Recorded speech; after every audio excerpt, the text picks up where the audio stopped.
What's going on, everybody, and welcome back to another episode of the Book Binge. This week for episode 64. This week for the show, we are going to be doing something a little bit differently, as I've tried recording 7 times up to this point because of the stupid congestion issue. I've been wanting to do a story time type of video for a while, or at least start doing some of these every once in a while when I want to, kind of tell a little bit of a story related to my reading nostalgia, story from when I was younger, or whatever the case may be. So for this week, we're going to be trying out this sort of formula, starting off with a story time of when I learned to read. Again, I apologize for my congestion. I really wish it was not flaring up right now, but it is. It wasn't an issue when I just recorded a review of Frankenstein literally 2 seconds ago, but here we are. I also have no idea how long or how short this video will be, or any similar videos in the future, but let's go ahead and do this. I also apologize for me being so very shiny, white, and bright at the moment. I also don't recall this being an issue in the last video that I recorded, but I just kind of have to deal with what I can get with this webcam at the moment. Let's start off with the first section of this called When I First Learned to Read. So fun fact, this is something that some of you might know about me, but I actually don't think very many do, if any. I don't know how many people I've told this, at least in my online reading friendships anyway. I didn't actually start school until a couple months into the 3rd grade year, at least the American 3rd grade. Before that, I was homeschooled with heavy air quotes. I didn't really know how to do much of anything until just, a couple months before I actually started school is when I really started learning, mostly just to get me to a level so that I could start school in 3rd grade itself. But around to the time that I did start preparing to start going to public school was when I did start learning the very basics of reading, something like 1st grade level material. At this point in time, it's probably more like kindergarten level material. Not that the school system in the 2020s is worth anything anywhere right now, but leading up to starting school, that is basically what I was starting to do. For a long time, I was super, super, super shy about reading at all. I was too shy even to read basically my assigned school stories as homework for family or anything like that. However, as time went on in that year in 3rd grade, I did eventually start to get the hang of it a little bit more and a little bit more. I did start reading through a bunch of, I can't remember actually what they are for sure called, but I'm pretty sure they're something like I Know How to Read or something like that. Sets of books for like 1st, 2nd, and 3rd grade level readers. Just very short ones, whether they be like historical fiction or whatever the heck is going on with them. They're really simple books. I don't remember, like I said, if that's what they're actually called. I think that might be it. I started reading through a bunch of those in 3rd grade. I could get through level 1 and 2 or grade 1 and 2. I'm not entirely sure what the scales are for those. Pretty easy. I knew that level 3 was where I struggled with a tiny bit for a little bit longer at least, but I eventually got the hang of being able to read those a lot too. Other books that I would often read over and over were like I don't know how many of you actually know of Amelia Bedelia, for example. A bunch of other similar types of books that I actually can't fully recall the titles of, unfortunately. Otherwise, I would list a whole bunch of some of those just for fun. But all of this kind of happened in 3rd grade where I was starting to get the hang of it. And in 3rd grade, I actually got quite a bit of AR points, for example, because that was the thing when I was in school. I don't know if it still is or not. I got, frankly, an absurd amount of AR points reading nothing but these really short, simple books that maybe earned you like half an AR point each, if that much. So, really simple stuff to start. I was still kind of catching up with my grade and getting the hang of things at the time. But it wasn't that much longer when I truly fell in love with books. Fast forward a little bit, not very much obviously, to the 4th grade as opposed to the 3rd grade, where reading became a little bit more of a passion for me. It was at this point in time that I was starting to go to the library a lot, just trying to find some fun stuff to read, including a bunch of old, like, nonfiction books about, like, really old material, like, formation of the earth and dinosaurs and stuff like that. All the stuff that a little kid is going to be obsessed with, all of that kind of stuff. I would search out to my heart's content and read just because I could. And this was around the time that my mother actually recommended to me on one particular library trip to the public library was a series called The 39 Clues, which I actually own the first two series of now. I don't think they're on my shelves over here. I'm pretty sure they're somewhere else. Yeah, they're over there, so I can't grab them at the moment. Let me tell you what, though, this series was my absolute jam. It was my bread and butter. I absolutely adored it. I read through the whole initial series, which is 11 books, at least once before my mom gifted it to me for Christmas in fifth grade. So, not too much long after I had first initially started reading them in the first place.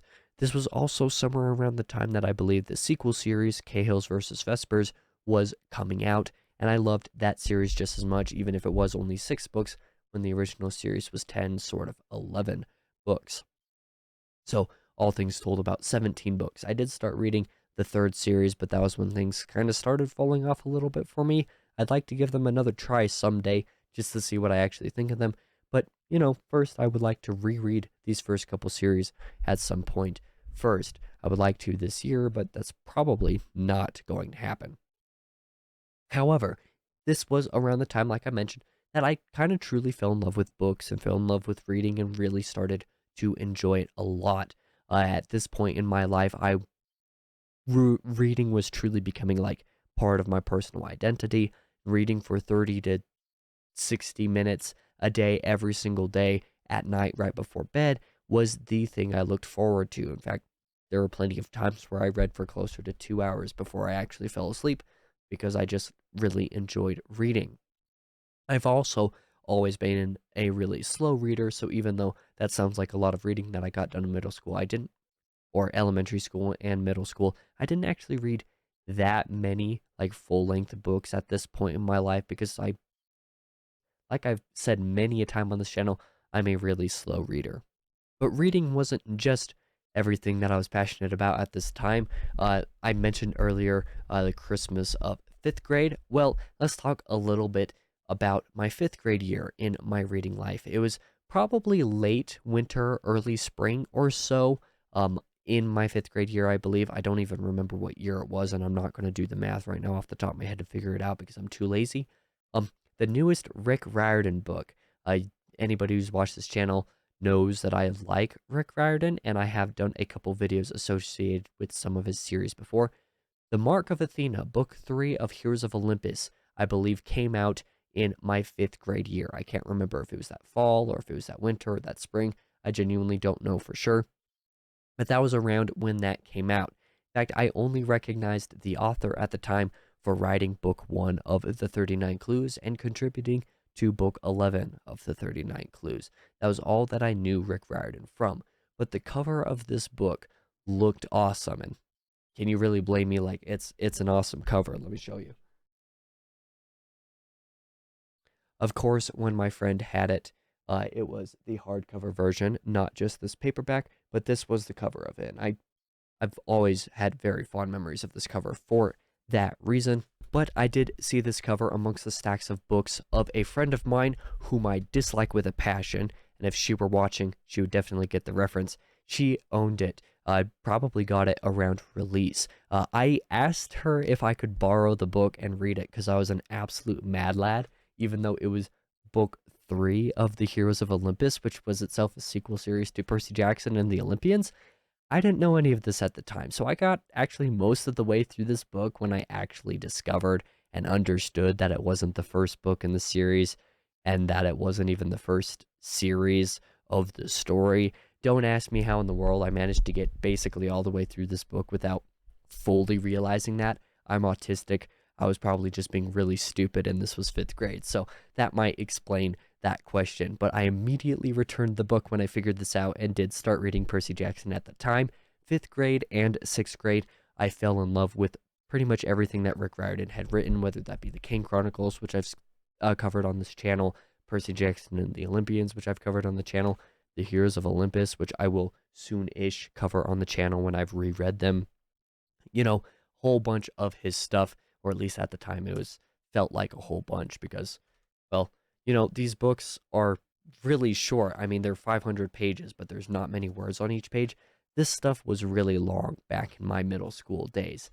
Either way, I fell in love with a bunch of this stuff, and at the time, I was actually credited amongst friends and fans with wanting to go to college for creative writing and or mythology because of Rick Riordan, because I wanted to write modern mythological fantasy just like Riordan does. And legitimately, writing has remained a primary goal of mine pretty much ever since. Sure, there have been times where I've had other passions and goals over the years, including for several years, particularly in late middle or late junior high school and early high school, wanting to do music. But writing has always been something that I've wanted to do, even if I, for a long time, didn't really pursue it. And I did mention a bit of my junior high and high school years there. Let's talk a little bit about when I briefly fell out of love with reading. Unfortunately, my passion for reading and wanting to write only really lasted, I want to say, through about eighth grade or so. I want to say that was the year that I got my first iPod Touch of my own personal, essentially my own device. And so my desire and love for reading wasn't quite as high, but I still did read at night and still whatnot for a few years, even after that, for a good long while. Like it was still a big part of my life, but it took less of an active role while I had my iPod because I would watch YouTube all the time and whatnot.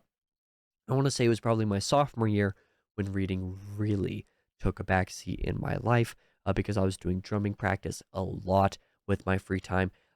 Like I said, I did those an absurd amount, and it was in my sophomore year when I actually had my first and so far only girlfriend. And, talk about no time to read. I was too busy doing my drumming stuff, my music related stuff, and being in love until we broke up, that is. And then I was too busy being depressed to really have my mind and heart really on anything.